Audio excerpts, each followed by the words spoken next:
नमस्कार मित्रों, जैसा कि मैंने आप लोग को पहले ही बता दिया था कि अगली जो हमारी यूट्यूब जो हमारा वीडियो होगी यूट्यूब पर, वो होगी कि जो सामाजिक परिवर्तन के कुछ समृद्ध जो कॉन्सेप्ट हैं जो आपके सिलेबस के अंदर हैं, उनको हम लोग जो अलग अलग कॉन्सेप्ट के अकॉर्डिंग अलग अलग जो सोर्सेज हैं या कॉन्सेप्ट हैं, उन कॉन्सेप्ट के अकॉर्डिंग रिलेटेड कॉन्सेप्ट के अंदर हम लोग उसको डिफ़ाइन करेंगे। और मैंने पहली वीडियो में बता दिया था कि जो पहला हम लोग यहाँ पर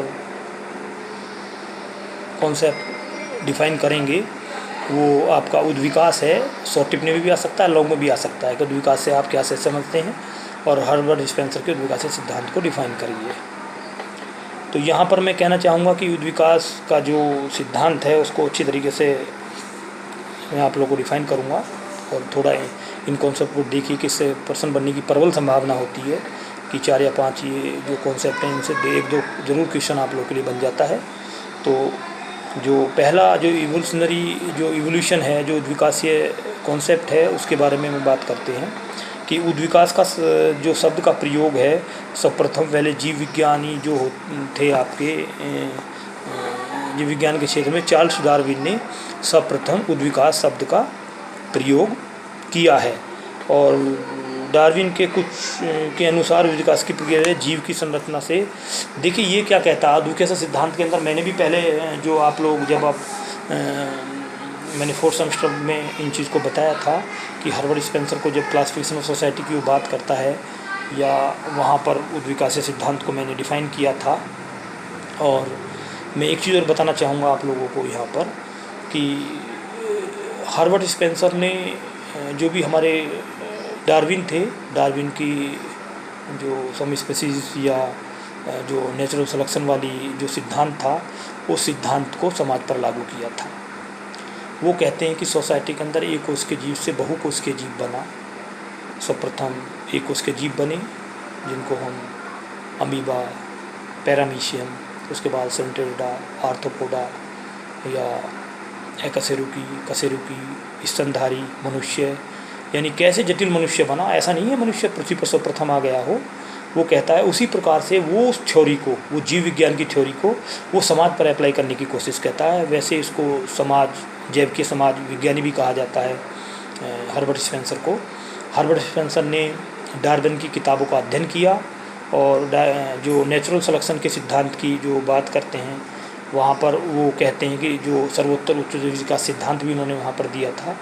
वो वहाँ पर कहते हैं कि इस पृथ्वी पर वही मनुष्य जीवित रहेगा, या वही वस्तु या वही जीव उत्पन्न या जीव रहेगा जो प्रकृति से संघर्ष करेगा, और जो संघर्ष करेगा वही पृथ्वी पर। जैसे उन्होंने एग्जाम्पल, मैं यहाँ पर एक एग्जाम्पल देना चाहूँगा। जब वर्षा ऋतु होती है तो वर्षा ऋतु के अंदर हम लोग जैसे जो होम के अंदर या घर के अंदर जो नीम का पेड़ होता है उसकी निबोलियाँ टूटती हैं, निबोलियाँ टूटकर उसको भरकर सुबह के टाइम हम जो कूड़े का ढेर होता है उस पर डाल आते हैं, और वर्षा ऋतु में उसमें छोटे छोटे पौधे बन जाते हैं। परंतु छोटे छोटे जो पौधे होते हैं वो पौधे वृक्ष के रूप में सभी नहीं बनते, क्योंकि मैंने यही कहा था उत्तरजीविता का सिद्धांत जो बात करता है, नेचुरल सिलेक्शन की बात करता है, वो कहता है कि जो इस वातावरण के टेम्परेचर का, इस तापमान का, इस वर्षा का, इससे संघर्ष कर और जो भी संघर्ष कर आगे बढ़ने की कोशिश करता है, वही लोग जीवित रहते हैं। और वो उस बात को समाज के पर भी लागू करने की कोशिश करता है कि समाज भी वही जीवित रहा, वही आगे प्रोग्रेस कर रहा है। जैसे भारतीय सभ्यता की यदि हम बात करते हैं कि प्राचीन काल, सबसे प्राचीन काल सभ्यता वैसे मेसोपोटामिया, मिस्र की सभ्यता को कहा जाता था, लेकिन भारतीय सभ्यता भी हज़ारों करोड़ों वर्ष पुरानी है और वो आगे हमेशा बढ़ती रहेगी। और यहाँ पर अब इस प्रक्रिया के बारे में मैं थोड़ा और आगे हम विस्तार से चर्चा करने की कोशिश कर रहे हैं कि यह प्रक्रिया प्राकृतिक चयन, नेचुरल सिलेक्शन के सिद्धांत पर आधारित है। और प्रारंभिक जो समाजशास्त्री थे हर्बर्ट स्पेंसर ने जैव के परिवर्तन की, जो बायोलॉजिकल परिवर्तन है, बायोलॉजिकल परिवर्तन की बात की थी। सामाजिक परिवर्तन को भी उस आंतरिक शक्तियों, वो इंटरनल फोर्सेस होते हैं, कारण संभव माना। वो कहता है कि जैसे एक मनुष्य के अंदर एक कोष के जीव से जटिल प्राणी बन गया, एक छोटा बच्चा वो पूर्ण मनुष्य बन जाता है। वो कहता है समाज के अंदर भी ऐसा होता है कि इंटरनल फोर्सेस होते हैं उनके कारण समाज के अंदर वो प्रक्रिया चलती रहती है, वो दूसरे रूप में परिवर्तित होता रहता है और नई प्रक्रिया स्टार्ट हो जाती है और उस विकास की प्रक्रिया धीरे धीरे निश्चित स्तरों से गुजरती हुई पूरी होती है। ऐसा नहीं है कि वो पहली स्टेज से लास्ट वाले स्टेज पे पहुंच जाए और वो छोटे छोटे स्तरों में एक तरीके से निश्चित स्तर से गुजरती हुई पूरी होती है। और संक्षेप में उद्विकास की मान्यताओं को हम इस ढंग से प्रकट कर सकते हैं कि प्रारंभ में सभी जीव या वस्तु का स्वरूप सरल था और उद्विकास की प्रक्रिया जैसे जैसे आगे बढ़ती गई उस वस्तु या जीव के निर्णायक अंग पृथक और स्पष्ट रूप से अपना काम करते गए। उद्विकास की अवधारणा को स्पष्ट करते हुए मैकरपाद ने लिखा है कि उद्विकास एक किस्म का विकास है। देखिए, कुछ लोग उद्विकास को एक डेवलपमेंट के रूप में भी देखने की कोशिश करते हैं, पर प्रत्येक उद्विकास विकास नहीं है। जो प्रत्येक विकास है वो उद्विकास नहीं है, क्योंकि विकास की एक निश्चित दिशा होती है। देखिए, ध्यान रखें, विकास की एक निश्चित दिशा है, जबकि जब उद्विकास की यदि हम बात करते हैं तो उद्विकास की कोई दिशा नहीं होती, कहीं भी हो सकता है, किस तरीके किसी दिशा में भी हो सकता है। ये बड़ा आपका पॉइंट है आप लोग के लिए कि विकास की एक निश्चित दिशा होती है, जबकि उद्विकास की कोई निश्चित दिशा नहीं होती। किसी भी क्षेत्र में विकास करना उद्विकास कहा जाएगा। और मैकरपाद ने बताया कि उद्विकास सिर्फ आकार में ही नहीं बल्कि संरचना में भी विकास होता है। उद्विकास के अंतर्गत वो सिर्फ उसके आकार में, उसकी संरचना में, दोनों में परिवर्तन होता है, दोनों में बदलाव आता है। यदि समाज के आकार में वृद्धि नहीं होती है तो पहले से ज़्यादा आंतरिक रूप से जटिल हो जाता है और उसे उद्विकास कहेंगे। उद्विकास की प्रक्रिया को विकास नहीं बल्कि कहा जा सकता, क्योंकि विकास एक निश्चित दिशा में वृद्धि का नाम है। यानी उद्विकास की प्रक्रिया को विकास नहीं कहा जा सकता। आप ये भी ना समझें कि हम उद्विकास की प्रक्रिया को विकास कह सकते हैं, क्योंकि विकास की एक निश्चित दिशा में वृद्धि का नाम है। विकास क्या है? जो कहते हैं विकास एक निश्चित दिशा में वृद्धि का नाम है, जबकि उद्विकास जो है उसकी दिशा का ही पता नहीं है को किस दिशा में होगा।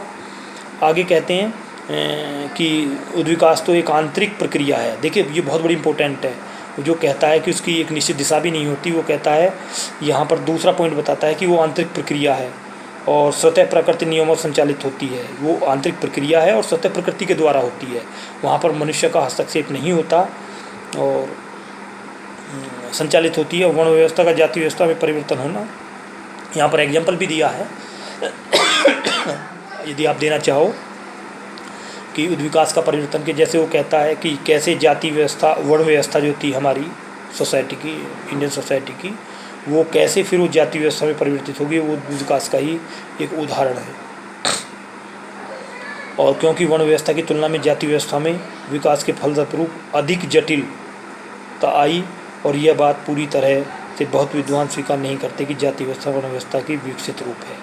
अब देखिए, यहाँ मैं आप लोगों को ये चीज़ क्लियर करना चाहूँगा कि उद्विकास की दो चीज़ें बड़ी इंपॉर्टेंट आप लोगों को दिमाग में रखनी है कि उसकी कोई निश्चित दिशा नहीं होती, स्वतः होती है, वो किसी भी दिशा में हो सकती है, और वो आंतरिक प्रक्रिया है। आंतरिक रूप से उसके अंदर बदलाव आता है, तब समाज एक स्टेज से दूसरे समाज की स्तर के रूप में जाता है। और ये कॉन्सेप्ट आप लोगों का क्लियर हुआ हो सकता है। उद्विकास शॉर्ट टिप्पणी में आ जाए आप लोगों को लिखने के लिए। धन्यवाद।